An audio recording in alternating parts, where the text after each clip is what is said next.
All right, it is tax season, so one of the biggest questions that I bump into is whether someone should itemize their deductions or if they should take the standard deduction. So if you're worried about that, listen to this video, watch it all the way through. I'm going to break down when you should use the itemized deductions and how it can save you a lot of money on taxes.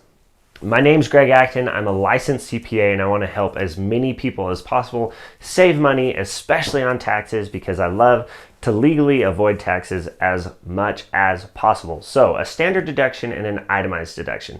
Both of those really just reduce your income down to a point where you could get to taxable income. So on your tax form 1040, you have wages, all of the money that you make, and then you take deductions and you get to a taxable income amount. So the standard deduction and itemized deduction reduces your income to a point where you are then taxed on the remainder. So in 2020, the standard deduction is $12,400 or $24,800 if you're married and filing jointly. This standard deduction is just written into the tax law to reduce people's income down. So it's just like this regular old blanket, hey, we're going to give everybody a deduction to reduce their income down to a taxable amount. Now, itemizing, there is a list of certain expenses that you can take to itemize. Now, if that itemized amount adds up to more than the standard deduction, you can actually take the higher amount and reduce your income even further. So it's actually really simple to choose whether or not you're going to itemize or whether or not you're going to take the standard deduction. You just choose the higher amount because that's the one that's going to save you the most on taxes. Now, the first thing that you have to do to itemize your taxes, you actually have to go and smash the like button to let YouTube know that this is going to help a lot of people save money on taxes. Now, the next thing that you have to do is you have to go through each of the expense categories and see if you have expenses within those that you can itemize to then reduce your taxable income.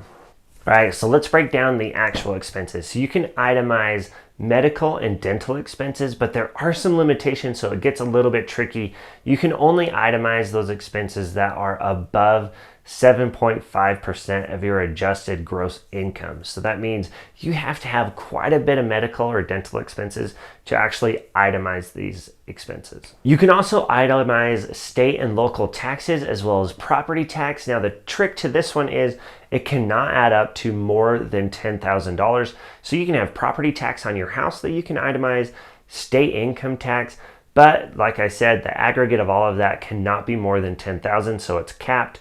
But add all of those up, and that is what you can itemize as long as it doesn't go above $10,000. All right, one of the most common things that you can itemize is actually your interest expense when you are paying your mortgage. So you're going to get a statement from your mortgage lender, and it's going to have how much interest you paid in the year, and you can actually itemize that.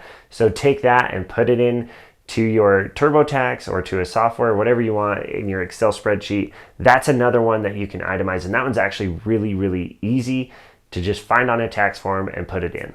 Now, another one is charitable donations. So if you go and give money to charity, you can itemize that as well. Anything that you give to charity, put that in your itemized section and add it to the other things like your mental and your medical and dental and your interest, and add those in because that's another great one that is easy to itemize.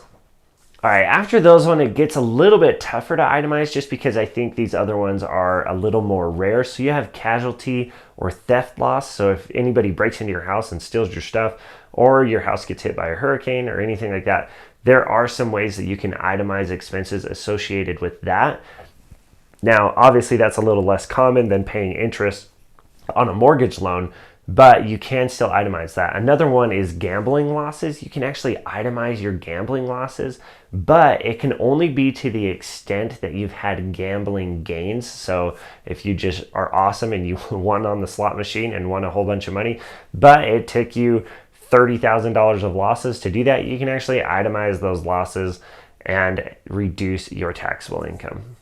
So if you're trying to decide between the standard deduction and the itemized deduction, just simply add up the expenses that you have in those itemized sections and see if it adds up to more than the standard deduction. If it doesn't add up to more than the standard deduction, then just take the standard deduction because that is what's going to save you the most money on taxes.